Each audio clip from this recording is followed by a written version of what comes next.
Whispers beneath the soil. The village of Isioma lay tucked between the dense canopy of the oaken forest and the whispering river known only to the elders. Time seemed to have forgotten this place. No road led there, no map bore its name, and even the clouds seemed to pass over with silent indifference. But for Nwandu, it was home. She rose each morning with the crowing of the cocks and the sun barely touching the thatched rooftops. Her hands were calloused from years of digging, planting, lifting, and grinding. Her back bent not from age, but from the labor of love, for her daughter, Zina, and for the hope she refused to let go of, no matter how dry the rains or hard the seasons. Zina, no more than 8, was a bright-eyed firefly in Nwandu's otherwise dim world. Her laughter, rare as it was, came like thunder after a long drought, full, sudden, and healing. Nwandu's husband, Okoro, had left 2 harvests ago. He had kissed her cheek at dawn, slung a goatskin pouch over his shoulder, and promised to return with trade goods from the far city of Ojidai, fabrics, spices, a silver comb for Zina. He had not come back. But she hadn't buried his memory. She carried it like she carried her woven basket, heavy, necessary, and full of silent prayer. To survive, Nwandu walked the soil. The villagers believed the outer woods were enough for farming and foraging, but Nwandu had long since begun to venture into the forbidden heart of the oaken forest, the sacred ground, where elders warned the spirit still walked. "It is only earth," she would mutter to herself. "And the gods feed those who seek." Each day she and Zina would journey past the last elder tree, where no footpath remained. There, beneath twisted branches and between roots shaped like grasping fingers, they would dig for yams, wild herbs, and roots that tasted bitter but filled bellies. It was on a day much like the others, humid, thick with the scent of rain and decay, that everything changed. Zina had gone chasing fireflies between the trees, her voice ringing out in delighted shrieks. Nwandu knelt near an old iroko stump, her fingers clawing at a particularly stubborn root, when her hands struck something that wasn't wood or soil. It shimmered, faintly at first. A soft, pulsing glow like moonlight underwater. She cleared the dirt quickly, her breath catching. There, in the ground, was a small hole no wider than a calabash, rimmed with tiny white stones. The glow came from within. Nwandu leaned closer. Then, a voice. Not loud. Not angry. It was a whisper, dry and slick at once, like leaves rubbing together in the wind. "Daughter of soil, digger of truth, are you ready to rise?" Nwandu stumbled back, her breath seized in her chest. Her eyes darted around the trees. "Nothing. Your hands are weary. Your child hungers. Let me ease the burden. One word, and your life will change." She knew the stories, the ancient ones. Of gods who were the faces of men, of spirits who traded favors for blood. Of Ololaidemalai, the serpent goddess said to sleep beneath the forest, calling through the roots of trees and the hearts of desperate souls. Her fingers trembled. Her mouth was dry. She thought of Zina's worn shoes, of Okoro's silence, of the emptiness in her home. "What do you want?" she whispered. The voice curled around her like smoke. "Only loyalty. A whisper of your soul. You will not suffer again." Silence stretched like a blade. Then she nodded. Once. Not knowing what she had just given away. The whole flared bright for a breath, and then dimmed. Nwandu sat in stunned quiet for several heartbeats. Then the earth beneath her hand warmed, softly, strangely. She pulled her fingers back and gasped. There, embedded in her palm, was a faint spiral mark. Like a brand, yet painless. Glowing faint gold. She stumbled to her feet, grabbed her basket, and called for Zina. They walked back to the village with unease clinging to them like morning dew. That night, Nwandu dreamed. She stood in a field of ash, the sky a curtain of black silk. From the horizon, serpents slithered, endless and silent. They coiled at her feet, around her arms, over her shoulders. Yet she felt no fear. Only belonging. She woke with a start, gasping, sweat slicking her brow. Gold coins lay beneath her pillow. Not many, only 4. Each etched with a symbol she did not recognize. She gathered them quickly, heart pounding. The mark on her palm still glowed, faintly. Zina stirred beside her. "Mama! Why are you awake?" "Sleep, my child," she whispered, brushing the girl's cheek. "It is nothing." But it was something. The next day, her harvest was double what she had ever pulled from the ground. Even the old cassava roots came up clean and whole. Chickens wandered into her compound uninvited. Rain fell on her plot, but nowhere else. And in the market, a stranger offered her a bag of rice for a single coin. At night, the dreams returned. Always serpents. Always the feeling of being watched, cradled, whispered to. She began to murmur in her sleep, strange words, ancient-sounding syllables that made Zina sit up and stare, her small face pale. "Mama, why are you talking like that?" Nwandu smiled, weary. "Just dreams, my love. Dreams cannot harm us." But something was changing. The women in the village noticed first. Her skin gleamed a little more in the sun. Her crops never failed. She smiled more, but her eyes, they said, seemed deeper, older. And always, under her pillow, more coins. The voice returned one evening, as she sat alone by the fire, humming to herself while Zina slept. "You have accepted the seed. Soon, it will bloom." She felt something stir inside her. Not fear. Not even excitement. Something darker. Something hungry. Outside, the wind shifted. Leaves rustled. A hiss echoed softly through the trees. The snake in the shadows. The days after the harvest were a blur of wealth and change. Nwandu's small, humble home transformed. The walls, once patched with mud and woven grasses, now gleamed with the glow of polished wood. A new roof, sturdy and new, sheltered them from the rains. Zina, wide-eyed, no longer slept on a mat on the floor but on a soft, woven bed. And the food, there was always more than enough. The crops never withered, and the meat from her traps, once rare, now seemed to come easily. The gold coins, though few, multiplied in her possession. They were more than just currency, they were proof. Proof that she had not been forgotten, that the ancient forest still had gifts for those who were willing to listen. But not everyone was convinced of her newfound fortune. The villagers had begun to watch her with eyes full of suspicion. Whispers followed her as she walked to the market, hushed voices muttering behind her back. They wondered where the wealth had come from. No one had seen Okoro's return, and Nwandu's sudden prosperity was too much for them to dismiss. "They say the soil of the forest is sacred, but I've never seen it give riches like that before," one woman murmured. "It's unnatural," another added. "The gods do not bless the earth so easily." Nwandu could feel their gazes.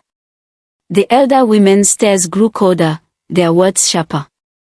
But she remained unfazed. She had what she needed. Zina was healthy, the crops were bountiful, and her heart no longer ached for Okoro. The serpent had made sure of that. But as the weeks passed, the changes became impossible to ignore. Nwandu grew ill, not with sickness, but with something different. Her belly swelled, but not with food, not with any natural pregnancy. No, her stomach became round with a life that should not have been. Her skin, still aglow from the serpent seed, seemed to hum with an energy that others could feel when they touched her. Zina noticed the changes first. "Mama, your belly is strange," the little girl said one morning, eyes wide with wonder and a hint of fear. "Why is it so big? You're not eating more, are you?" Nwandu placed a hand over her stomach, a soft, secret smile tugging at her lips. She had not told Zina of the serpent's gift, of the ancient promise that had marked her body. She could not explain. Not yet. But that night, when the air grew cool and the sun dipped below the trees, something strange happened. As the moon climbed high, a shadow slithered into their home. It was a low, calling movement, slow, deliberate. Zina awoke, drawn to the sound. She saw it then. A green-scaled snake, its eyes gleaming with an unnatural light, entered their hut. It slithered toward Nwandu, who lay still, her breathing steady, as though waiting for it. Zina's heart pounded as she watched, frozen in place.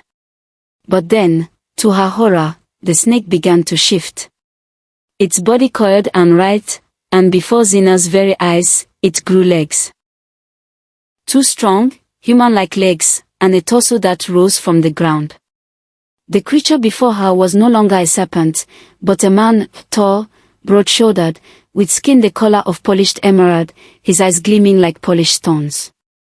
His face was sharp and angular, and he gazed at Nwandu with an intensity that sent a shiver through Zina's spine. "Mama!" Zina whispered, stepping backward in fear. Nwandu did not respond, her gaze fixed on the man-snake before her, her lips parting as if in conversation. "It is time," the serpent man said, his voice low and rich, like the earth after a storm. "You must embrace your gift, Nwandu. Let the world see what you have become." Zina's eyes widened in disbelief. Her mother had never told her about this creature, this thing that had come from the earth. She wanted to scream, to run, but her legs were rooted to the ground, her breath trapped in her throat. Who are you?" Zina finally managed to whisper, her voice trembling. The man-snake turned his gaze on her, and for a moment, his eyes softened, just slightly. "I am the gift your mother has accepted," he said, his voice still a whisper of wind. "I am the one who will guide her." The words hung in the air, thick with meaning that Zina could not fully grasp. But in that moment, she understood one thing: this creature was not just part of her mother's dreams, it was real, and it had a claim on them. The serpent man's eyes shifted to Nwandu. "You will need to teach your daughter the truth soon. But for now, rest. The world will come to understand. We will protect you." Zina blinked, and in the next moment, the serpent man was gone. The air around her grew heavy, and the darkness of the night seemed to press closer to her skin. She looked at her mother, who lay motionless, her eyes closed in a deep, unnatural sleep. The next morning, Zina awoke to find her mother sitting by the fire, her back straight and calm. The serpent's visit was nothing more than a shadow in her mind now, a lingering memory that felt distant, like a dream half remembered. But there were other changes, too. As the weeks passed, the serpent's presence became a constant in their lives. Nwandu's belly grew, impossibly fast, and with it, Zina began to notice the subtle shifts in the air around her. The serpent, a green-scaled creature, appeared often now, slithering at the edges of their home or coiling in the shadows of the trees. It seemed to watch over them, but there was something ominous in its gaze. It was not just a guardian, it was something more. Something ancient, hungry. The villagers began to talk louder. They whispered of curses, of dark magic, of a woman who had made a pact with the gods, or with demons. One evening, as Zina played near the edge of the village, an elder approached her. The woman's face was lined with age, her eyes clouded with knowledge. She leaned close to Zina, her voice soft but urgent. "Beware the forest, child," she whispered. "Beware your mother's path. The serpent has claimed her, and you must be careful not to be taken as well." Zina's heart raced. She wanted to ask more, but the elder was already retreating into the shadows, her words hanging heavy in the air. Days later, Okoro returned. He had come back after 2 harvests, his face tanned and weary, his eyes shadowed with a darkness Zina had never seen before. He carried a bag full of foreign goods and spices, but it was his gaze that chilled her. He looked at Nwandu with suspicion, his eyes narrowed, his fist clenched. "Nwandu," he said, his voice low and thick. Where is my family? Where are the things you promised to keep safe? Nwandu stood, her posture steady. Her gaze met his without hesitation. I have kept us safe, Okoro, she said softly. We are fine. But Okoro was not satisfied. His eyes moved to her swollen belly, his lips tightening. What has happened here, Nwandu? What have you done? He demanded. Nwandu turned away, her back to him. She could not explain. Not yet. A father's rage, a family secret. Zina could no longer keep the truth locked in her heart. The weight of the serpent's presence, the shadows it cast over their home, had become unbearable. She knew her father's return would start trouble, but she hadn't anticipated the depth of his rage. The tension between her parents had grown thick, like a storm on the horizon. One evening, after a long day of silence between her parents, Zina found herself sitting on the edge of the hut, unable to contain the truth any longer. She felt the weight of her secret, suffocating in the quiet night.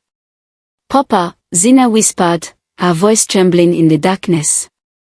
Okoro was sitting beside the fire, his brow furrowed in thought, his eyes distant as they stared into the flames. What is it, child? Okoro's voice was rough, worn from the days of travel and frustration. Zina swallowed hard, gathering every ounce of courage within her. She had never spoken of the serpent aloud, but she knew it was time. Mama. Mama speaks to a snake. At night, it comes to her, and it changes, it becomes a man. The words hung in the air like a heavy fog. Okoro's gaze shifted from the fire to his daughter, disbelief written across his face. What nonsense is this, Zina? He asked, though his voice quivered ever so slightly. Are you out of your mind? I'm not lying, Zina replied, her eyes wide with fear. I've seen it with my own eyes. It's real, Papa. And it's changing Mama. She's different now. Okoro's eyes narrowed, a storm building in the depths of his gaze. His fist clenched involuntarily. He had always known that something about Nwandu had shifted since her return with the wealth, but this was beyond his understanding. Without another word, he stood, his face hardening with determination. I will put an end to this, Okoro muttered, more to himself than to Zina. The next day, Okoro ventured deep into the forest, to the place where the elders had once told him the sacred blade was hidden. The blade was said to possess the power to sever not just flesh, but the very essence of curses. It had been passed down through generations, a weapon of ancient origin. With the blade in hand, Okoro returned to the village, his heart heavy with the weight of what he was about to do. He would rid his family of this evil, this unnatural creature that had claimed his wife. There would be no room for curses in his household, no room for the darkness that had entered their lives. He set his trap, waiting for the serpent to appear. And when it did, as the moon rose high in the sky and the night seemed to thicken with its presence, Okoro struck. The serpent, its green scales gleaming in the moonlight, slithered into the hut as it had done countless times before. But this time, Okoro was ready. With a swift, brutal motion, he drove the sacred blade into the serpent's heart. The creature writhed and hissed, its body twisting in agony. But it was too late. Okoro had pierced it through, and the serpent's death throes filled the night with an eerie silence. The next morning, Nwandu awoke to an unsettling silence. She felt different, uneasy. Her belly, still swollen, had grown heavier overnight, and an ache gnawed at her insides. But there was something else, something she couldn't quite place. Okoro approached her with a grim expression on his face. He held a platter of food, the smell of roasted meat wafting in the air. Mama, eat, Zina said, her voice strained. She didn't know if she should warn her mother, but the look in Okoro's eyes told her to keep quiet. Nwandu, weary and unnerved, sat down to the meal, her hands trembling. She did not question the food, and her hunger, too, had grown unnatural. She dug in, the meat warm and rich with flavor. But as soon as the meat touched her tongue, something inside her snapped. The world around her blurred, and a deep, feral hunger filled her chest. It was as if the meat was calling to her. Its taste was unlike anything she had ever experienced. She couldn't stop herself. She devoured it, her eyes glazed, her hands shaking as she tore into the flesh. Zina watched in horror. She had never seen her mother like this, so consumed, so ravenous. It was as if she had become someone else entirely. And then it happened. Nwandu's eyes widened, and she let out a strange, guttural cry.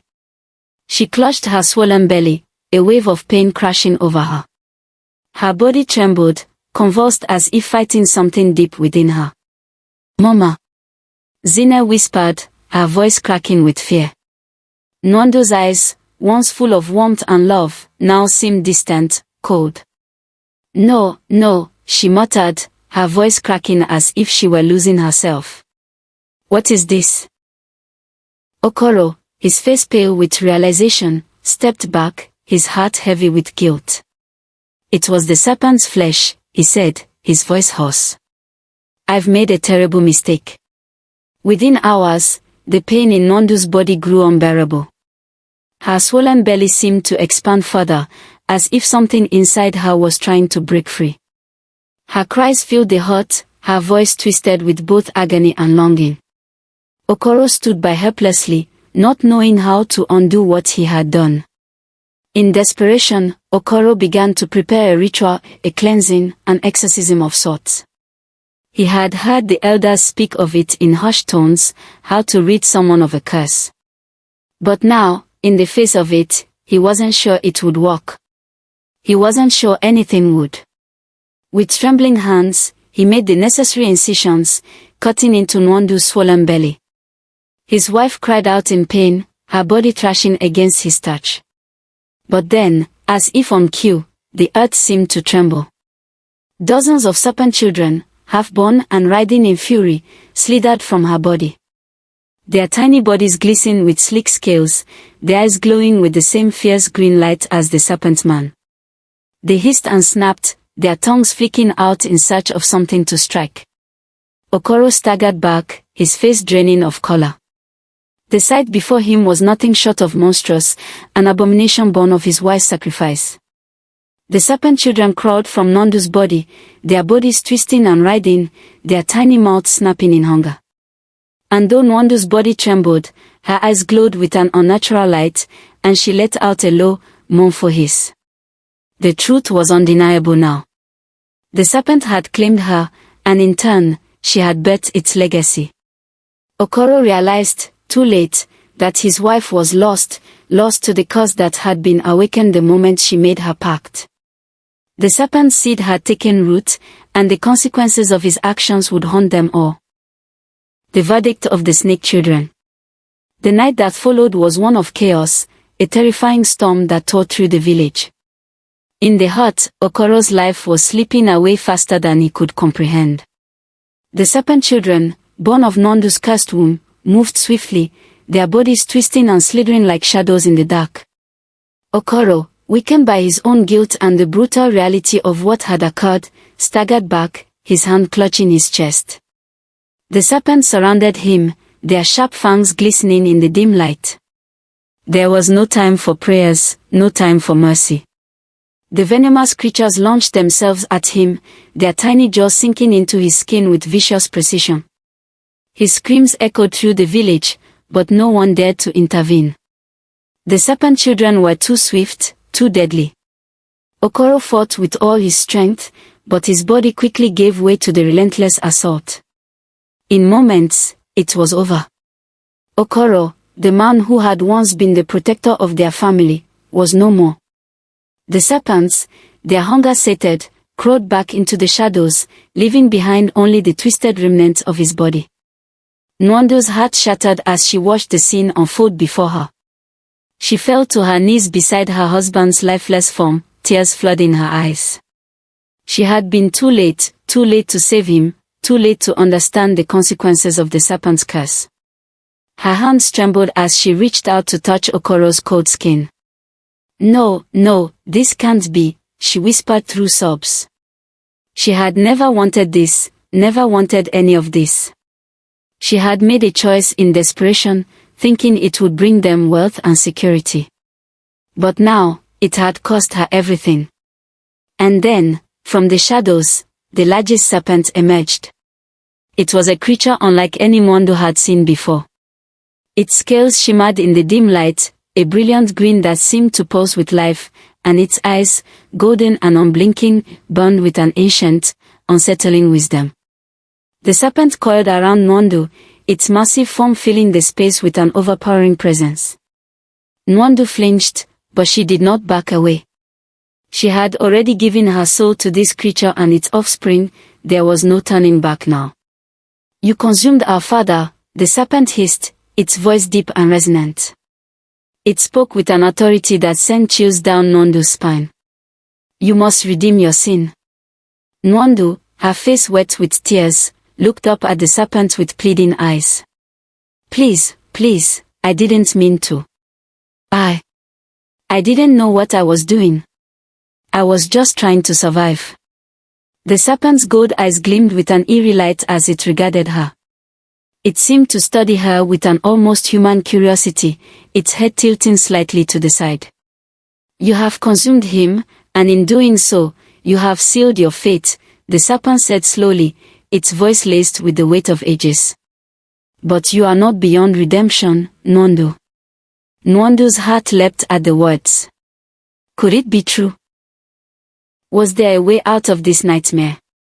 Then tell me what to do, she cried out, her voice desperate. Tell me how to save us, how to make this right. The serpent remained silent for a long moment, its golden eyes narrowing. We will not forgive easily, it said finally, its voice cold and resolute. But if you wish for peace, for your life, for the lives of your children, you must turn us human. We are cursed to remain in our serpent form because of what you have done. You must undo the wrong you have wrought. Nwandu's mind raced. To turn them human. How could she possibly do such a thing? Before she could speak, the other serpent-children, smaller but no less menacing, crawled forward, their hissing voices joining in the decree. You must find the ancient healer, one of them whispered, its voice almost a hiss. The one they call Mother Ebo. It is said she has the power to turn beast into man. She alone can reverse the curse that you have brought upon us. Nwandu's heart pounded in her chest. Mother Ebo. The name sent a shiver down her spine. She had heard the elders speak of her in hushed tones, stories of a woman who lived deep in the heart of the forest, a healer with ancient knowledge that could bend the very forces of nature. But no one had seen her in years, decades, even. Some said Mother Ebo was a myth, a story told to scare children away from the dangerous parts of the forest. Others claimed she had been consumed by her own magic, lost to the world she once tried to heal. Nwandu looked down at her hands, still trembling, as she realized the impossible task before her. She had to find Mother Ebo, the only one who could help her undo the curse that had now bound her to these creatures, her children, in some twisted way. But the road to finding the healer would not be easy. The forest was vast, its depths treacherous and filled with dangers both seen and unseen. And even if she found Mother Ebo, would the healer be willing to help her? Would the magic be strong enough to undo what had been done? The serpent-children hissed in unison, as if reading her thoughts. You have no choice. You must find her, Nwandu. And if you fail, the curse will remain. Your children will never know the peace they seek. And neither will you. With that, the serpent slithered away, leaving Nwandu alone in the silence of her shattered home. She looked at Okoro's body one last time, her heart heavy with regret and sorrow. Was it too late to save them all? Nwandu did not know the answer, but one thing was clear, she had no other choice but to embark on the perilous journey to find Mother Ebo. The future of her family, and perhaps her own soul, depended on it. The trial of the white dove. Nwandu's journey began long before the first rays of sunlight broke over the horizon. With Okoro's body still lying cold in their hut, and the serpent-children's curse hanging over her like a heavy fog, Nwandu knew there was no time to waste. She could hear the whispers of the villagers from behind her as she passed through the gates of her village, the once friendly faces now turned to scorn. Murderess, they murmured. Witch. But Nwandu did not pause to defend herself. They did not understand. None of them could comprehend the impossible choice she had made, the curse she had unwittingly embraced. The venom of judgment stung, but she would not let it stop her. The path to Mother Ebo was long and treacherous, a path that led her into the wilds beyond the familiar forest and toward the mountains, an area the villagers rarely spoke of. Legends of the mountains were whispered only in the most fearful tones. They were said to be haunted by spirits of the past, and no one who had ventured too deep had ever returned the same. Yet, these dangers paled in comparison to the horrors of the serpents. She had no choice but to continue. Days passed as she navigated the wilderness. The forest grew darker and thicker, the trees twisting and reaching like gnarled hands. Strange sounds echoed through the air, unsettling her at every turn. Vines seemed to reach for her, as if the very earth itself sought to stop her. But her resolve remained unshaken. She had promised her children, and now, she would fulfill that promise, no matter the cost. Finally, after what seemed like an eternity, Nwandu reached the base of the mountains, where the air was thin and cold, and the winds howled like lost souls. She climbed higher, her legs aching, the weight of her task pushing down on her with every step. At last, when her strength was nearly gone, she came upon a narrow ledge that opened into a clearing. In the center of the clearing stood a small, humble hut, surrounded by birds of all kinds, ravens, crows, and doves. Bones of animals, large and small, were scattered across the ground, some old and weathered, others freshly picked clean. It was there that she saw her. Mother Ebo. The healer sat on a stone slab, her long hair wild and unkempt, her skin darkened by the sun and years of living in isolation. Her eyes, ancient and knowing, fixed on Nwandu as the woman approached. Without a word, she rose, her movements fluid and deliberate. The birds, all of them, quieted as if sensing her presence. "You seek my help," Mother Ebo said, her voice deep and steady, as though it had not been raised in centuries. She was not a woman to be trifled with. Her eyes searched Nwandu, peering into her soul. "I do," Nwandu replied, her voice small but filled with desperation. I need your help. My children, they are not truly mine. They are cursed. I need to make them human again." Mother Ebo nodded slowly, as if she had known this was coming. "The serpents," she said softly. "They have marked you. And now you are marked for them. But the curse cannot be undone so easily. There is a price for everything, child." Nwandu's heart sank. "What is the price?" Mother Ebo's gaze hardened. "A sacrifice. A heart, fresh and full of life. The heart of a creature beloved by snakes." Nwandu blinked, her breath catching in her throat. The image of the serpent-children, their gold eyes glinting with judgment, flashed through her mind. "A creature beloved by snakes," she repeated, confused. "Yes," the healer said. "There is such a creature in the depths of the snake's grove. A white dove, pure and untouched by the world. It has lived there for generations, untouched by the poison of greed and corruption. The serpents love it as they love nothing else. Only by taking its heart will you gain the power to redeem your children. Only then will the curse be lifted." Nwandu felt a chill run through her veins. A dove. She had heard the stories, the legends of the white dove that resided deep within the heart of the cursed snake's grove, a place so dangerous that no one dared enter. It was said to be the home of ancient spirits, where the trees themselves could whisper secrets in the wind. It was a place few ever returned from, but Nwandu had no choice. "I will do it," Nwandu said, her voice firm.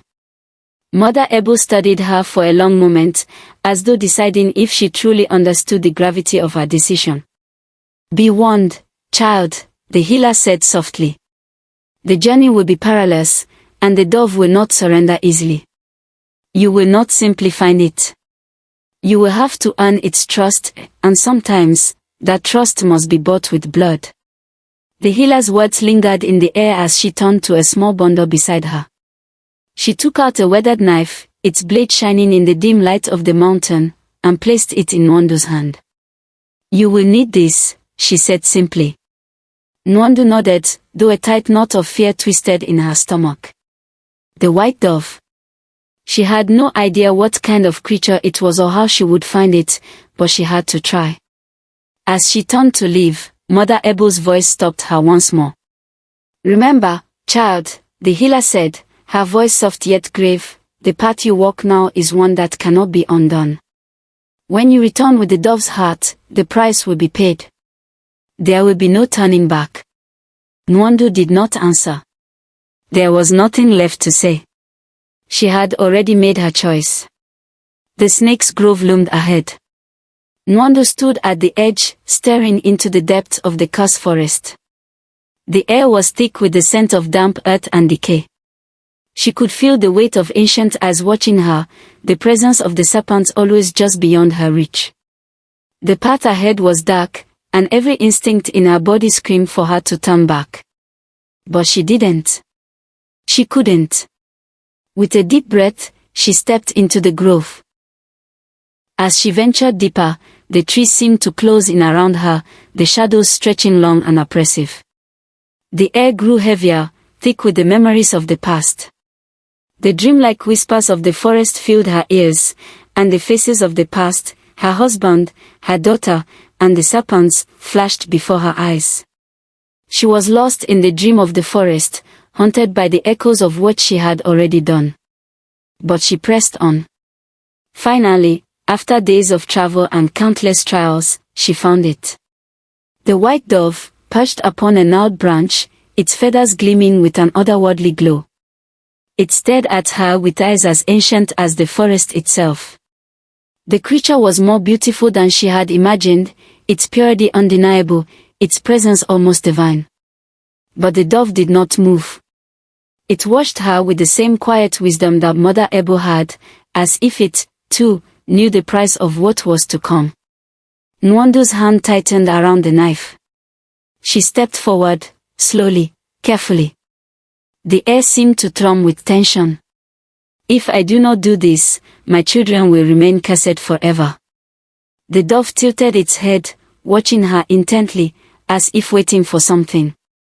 Nwandu took one final step. And then, in a quiet moment of surrender, she cut her palm, offering her blood to the dove. Only then did it bow its head, allowing her to approach. The sacrifice had begun. The half-formed curse. The journey back to Mother Ebo's mountain was long and heavy with the weight of what Nwandu had done. The white dove's heart still beat softly within her, its energy pulsing through her veins with each step. As she crossed the threshold of the healer's home once again, the birds that had once seemed so ordinary now felt like watchers, their eyes following her with a keen awareness. Mother Ebo was waiting for her, as if she had known the exact moment Nwandu would return. Her eyes flickered to the bundle in Nwandu's arms, the dove's heart now carefully wrapped in cloth, its blood fresh and pulsing with a strange, ethereal glow. "You have done it," the healer said, her voice steady but filled with an unspoken weight. "Now, the true test begins." Nwandu nodded, the guilt and sorrow of her actions bearing down on her shoulders like a physical weight. She had made the sacrifice. She had offered her blood and the life of the dove. Yet, in her heart, there was still a fear that lingered, a fear that no matter how hard she tried, the curse could not be fully undone. Mother Ebo took the heart from Nwandu's hands, her ancient fingers brushing over the soft, delicate flesh of the bird. Her eyes flickered with recognition, as if the bird's essence was somehow familiar to her. She turned to a cauldron that bubbled with an odd, iridescent liquid, and began grinding ancient herbs in a mortar, their fragrant scent filling the air. The healer's hands moved with practiced ease, creating the potion that would, she believed, turn Nwandu's children back into humans. As the concoction simmered and glowed, a shimmering light bathed the room. The birds fluttered restlessly, sensing the magic that was about to unfold. Nwandu could only stand by and watch as Mother Ebo walked. After what seemed like an eternity, the potion was ready. Mother Ebo poured it into a crystal vial, the liquid glowing with a soft, warm light. She handed it to Nwandu without a word, her gaze intense, as if she, too, feared what was about to happen. "This is it, child," the healer said, her voice heavy. "Drink it. It will transform you, give you the power to transform your children. But remember, once you begin this ritual, there is no turning back. If something goes wrong, if they do not change completely," she trailed off, her voice trailing into an ominous silence. Nwandu hesitated, staring at the glowing liquid. For a moment, the weight of her choices felt unbearable. She had lost so much already, her husband, her peace, her sense of self, and now, her children. But there was still hope. There had to be. With a deep breath, Nwandu drank the potion. As soon as the liquid hit her tongue, she felt a rush of energy, as if the world around her had come alive. The air hummed, the earth beneath her feet trembled, and light filled her senses, blinding her to everything but the magic flowing through her. Her body tingled with an intense warmth, and for a moment, it felt as if she were being torn apart and reformed all at once. She fell to her knees, her head spinning, as the magic coursed through her. She could feel it, the transformation magic, the power to undo what had been done. But it wasn't just her children's transformation she could feel, the magic was shifting within her, too. Her body began to glow, faint wisps of light swirling around her, and her very essence seemed to bend under the influence of the potion.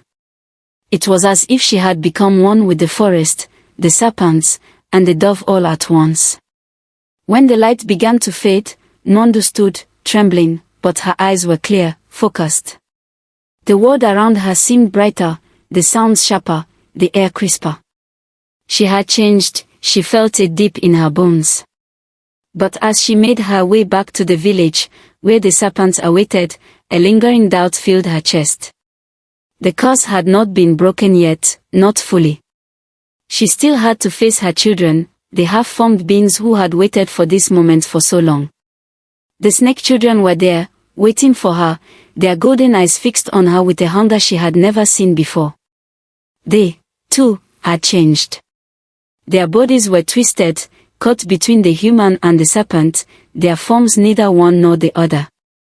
They slithered on the ground, their human features distorted and incomplete, their limbs half human, half snake. They could no longer walk properly, their movements jerky, uncomfortable. Nwandu stood before them, her heart heavy with the knowledge of what she had done. She knew what she had promised. She had given them the chance to become human again, but now it was up to her to finish the ritual. With trembling hands, Nwandu began to chant, the words taught to her by Mother Ebo. The air grew thick with energy, the earth beneath her feet vibrating. Light filled the air as Nwandu raised her hands, directing the magic toward her children. The transformation began. The light enveloped them, and their bodies began to shift, their scales fading and their limbs stretching. But then, something went wrong. The light flickered, then sputtered out.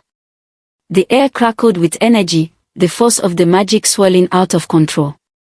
Nwandu's heart raced as she watched in horror. Her children, her beloved snake children, were changing, but not completely.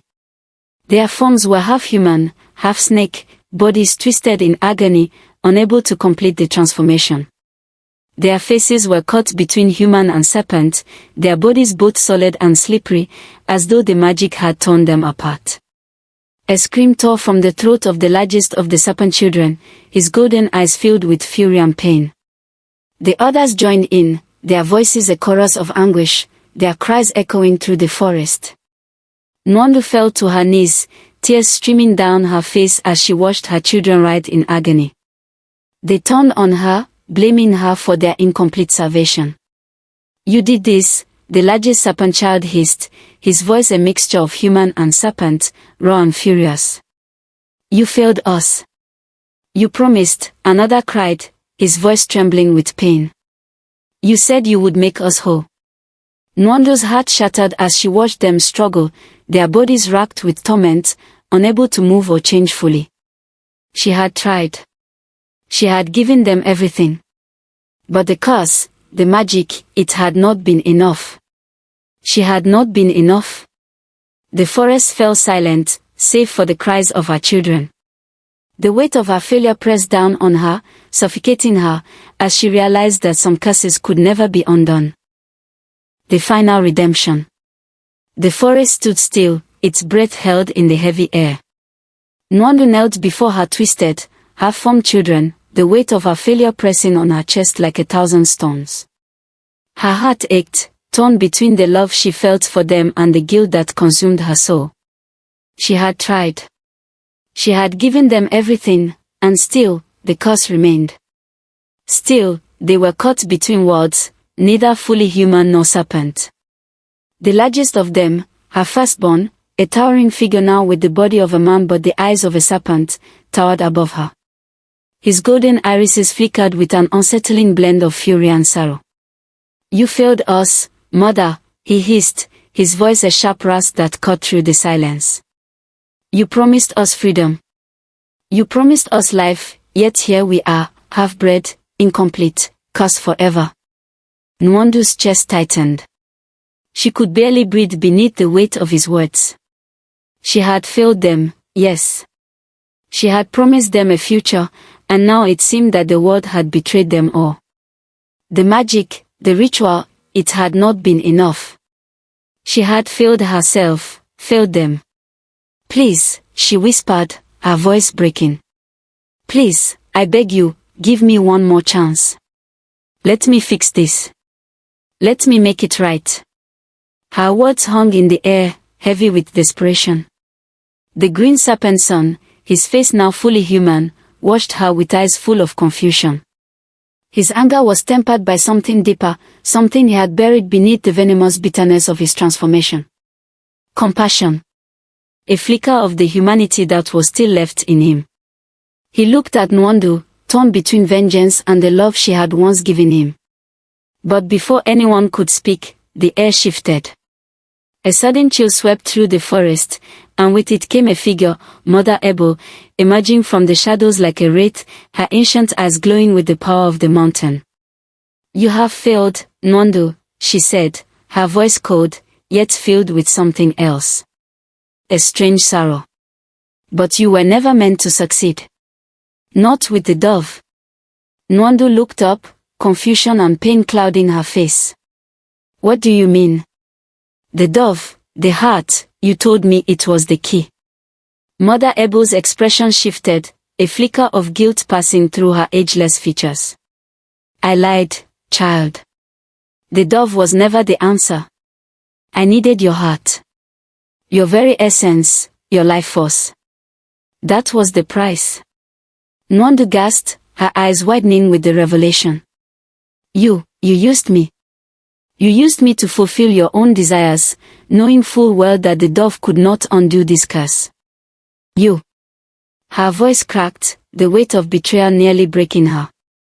But before she could finish her thoughts, Mother Ebo raised a hand, silencing her. It was never about the curse, the healer continued, her tone softer now. It was about redemption. About the sacrifices we make in the name of love. You were always the key, Nwandu. Not the dove. The answer was always you. The serpent children watched, their forms trembling with anticipation. Nwandu's gaze flickered between them and Mother Ebo, understanding beginning to dawn in her heart. I gave you everything, Nwandu whispered, her voice low and filled with sorrow. I gave you my blood, my life, and yet it was not enough.